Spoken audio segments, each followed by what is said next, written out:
Hello everybody, how are you? And again, how are you? Hope you're well. Hope you're keeping in extremely good health and in perfect happiness. Today we're going to talk about ways we can simplify wellness, because wellness has become so optimized. We have to optimize everything, our bodies and rest and all those things. Even just vegging out on the couch or maybe on the bed while watching Game of Thrones. Yes, I recently discovered Game of Thrones 55 years later. I move like a snail, but eventually, inshallah, I get there. That's just my nature. So it has become, I'm sorry, I'm still in the thick of it. We call that recovering instead of just vegging out watching Game of Thrones. Also bear with me, because if my center parting is not quite central, it's because I injured my neck while I was doing the Iraqi belly dancing. So there's a lot of head tossing. Here we go, I'm doing it again. There's a lot of tossing of the head and the hair. So I kind of snapped my neck. It's mending. It's not as bad as it was. So it's been what? Today is day 2, and at least I am mobile. Yesterday I couldn't do it. So yeah, so please bear with me.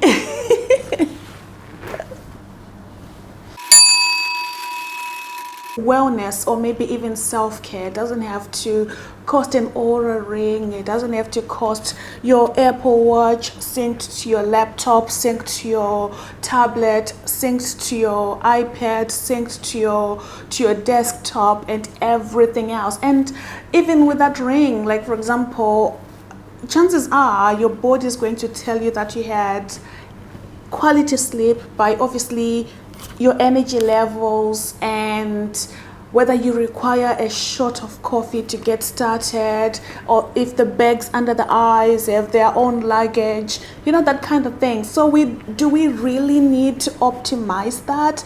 So we're not relying on our senses. We are relying more and more on these gadgets, and it's such a shame because it needn't cost so much to just make sure that you had your 8, 9, 10, 7 hours of sleep, quality sleep, that is, right? We don't need that. So first things first, we can simplify things and just taking away all those things, and even our scales and stepping on those things. One time while I was on holiday, there was a scale in the room, in the bathroom.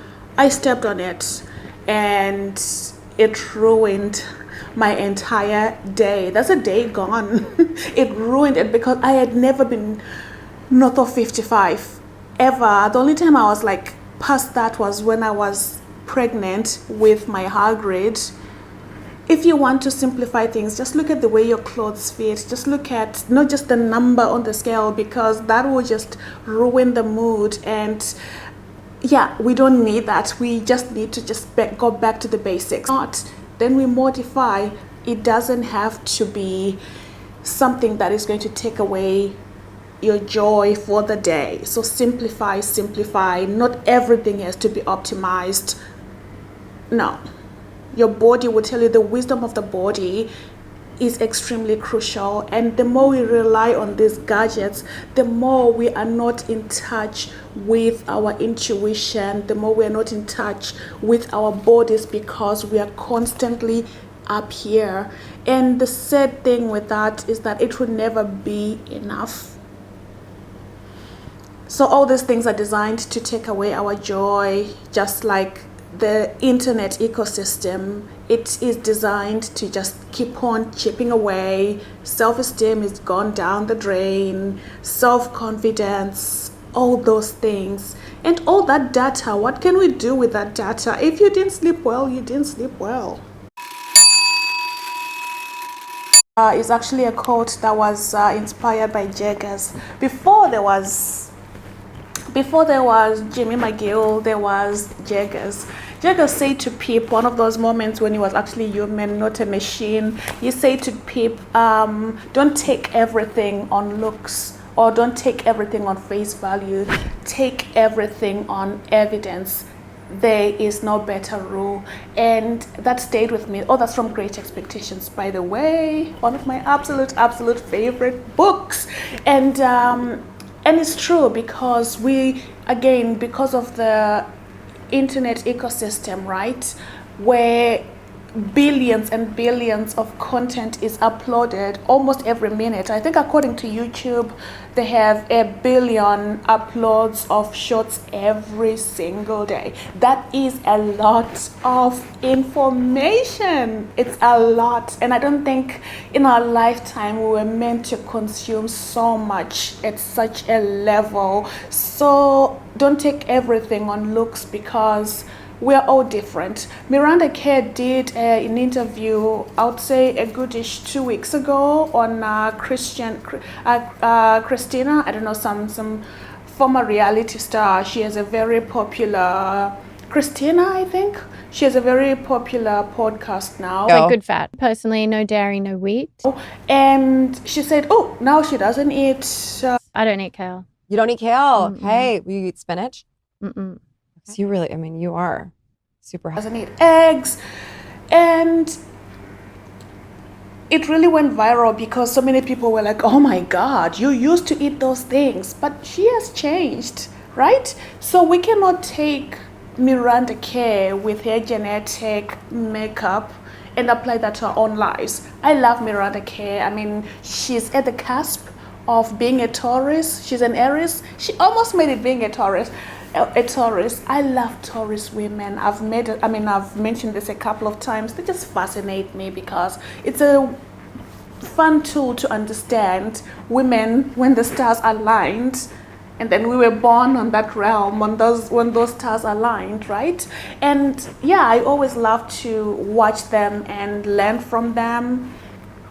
Even some of my yoga teachers, there are times when I'm like, she is definitely a Taurus.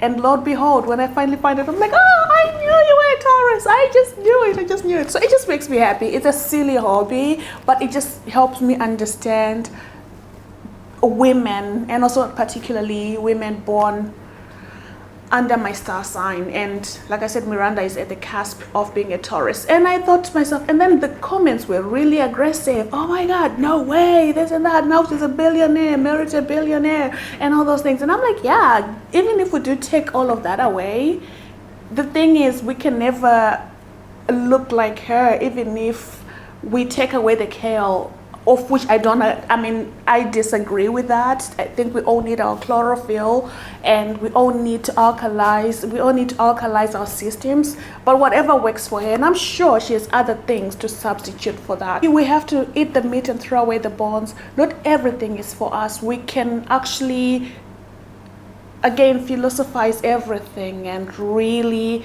try to see the big picture. What does she mean? Why would she say that? And as you sort of go into the study of whatever it is that is eliminated or added on, you can actually come up with your own concept. You can actually come up with your own way of doing things, because yeah, it works for her, good for her. And also, even if, like 10 years ago, I started dry brushing because of Miranda. I haven't looked back. It's a practice that I do every single day, and it really makes a massive difference in terms of energy, especially in the morning. You just want that best of energy, and you just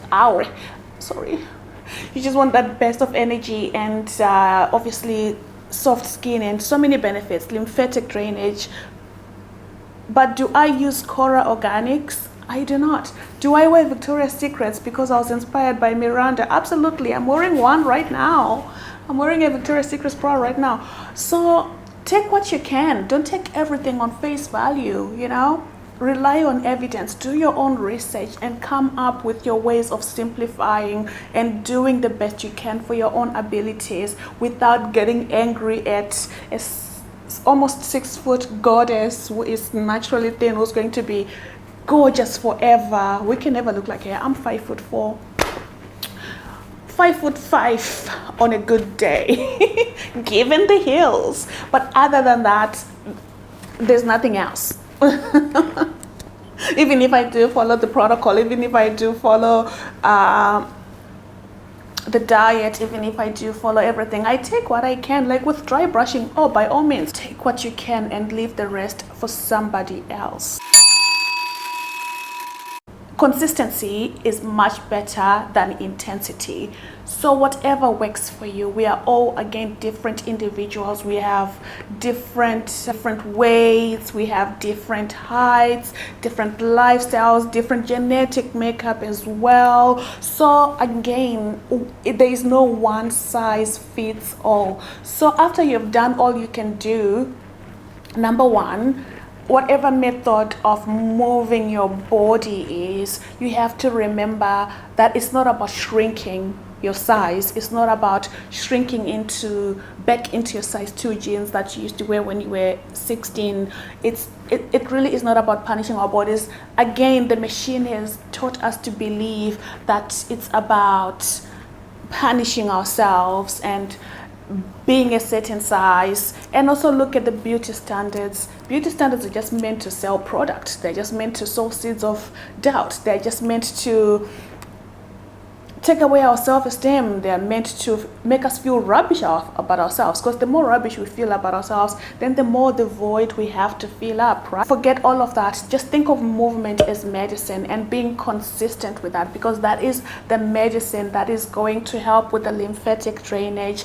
We need the lymphatic drainage, not just to drain toxins out of our body, but waste as well. We need the movement so that the fascia can be released. We spoke about fascia movements and how it's important, and we need the movement also to increase the quality of our energy, those things. So we need to rebuild, and by movement, that's how we can do it. So whatever movement you decide, again, there's so many ways to skin the cat. It really is about finding that which really speaks to your soul, and then just doing that consistently, again, without punishing the body, and more so without shrinking into a certain size, because the feminine is about celebration of the person that you are, of your body, and whatever size you are in, just make sure that you move. Next is the central vagus state, a physiological state of feeling safe, calm, loved, understood within our body. This is perfect for the nervous system, because if we do not create that safety in our bodies, nothing is going to give us that safety. And the people that bring us peace instead of chaos. And remember, be his peace, be your own peace before you are his peace, right? The more we rely on habits that feel safe, habits that we do continuously over a period of time, they're going to allow us to feel safe in our bodies. They're going to allow us to be able to receive more, to be able to participate in those activities. That's why repetition is so important. Repetition is the mother of skill. So whatever choice you have chosen, whether it's movement, whether it's resting, do that, and do that over time. I know it's very redundant and very boring, but in that boring stuff, that's where the magic is. That's where we can create that safety in our bodies. It's not going to come by being haphazard and having random bedtime and waking up at random times. It's really about creating that routine. 11 o'clock, we should be winding down, or 10 o'clock, whatever. Again, we are all different. Just an example, right? So when we do this continuously, over time, the body is going to start to feel that safety. When you put on your pajamas, you're signaling to the body, it's time for us to unwind. We're getting ready for bed. When we dim the lights, we are doing that slowly and reprogramming our minds, and also rewiring our brains and regulating our nervous system. Because when we are all over the place, then you're gonna have that spirit of midnight snacking, and then you're going to be doom scrolling, and then it's going to be that blue light is going to interfere with the quality of sleep. So this is something we can do over and over again. Create that safety by doing the boring stuff, and then everything else can magically transform. Not least, as a Taurus, back to what I was saying about being a Taurus, understanding the importance of consistency, and being a former, I would like to say I'm a former procrastinator. Really, I am, and I'm on the other side of it. Work in progress. But what I want to say is skip once, but never twice. This is so important. Again, creating that consistency, whether it's your healthy eating habits, whether it's your morning shot that you like, not the celery juice. If you don't like it, I mean, I tried it, it's just not for me. If the celery just ends up going bad and I feel terrible, because in my culture we say that food will always come back to haunt you. After identifying your little systems, your workout, your morning routine, what does that look like? Does that mean not going on the phone, let's say the first hour, the first 30 minutes of waking up, falling, and then it becomes a habit, right? Sometimes we have to catch ourselves. So what are the do's and don'ts, your non-negotiables? And on those, don't skip twice. If it's your green juice that you have to drink every day, do it. Skip once, but not twice. And if it's working out, moving your body, skip once, not twice, because it is extremely difficult to get back on that horse once you fall off by the wayside. And before you know it, a week turns into a month, and then a month turns into whatever. So whatever it is, whether it's fasting once a week, do your fast once a week.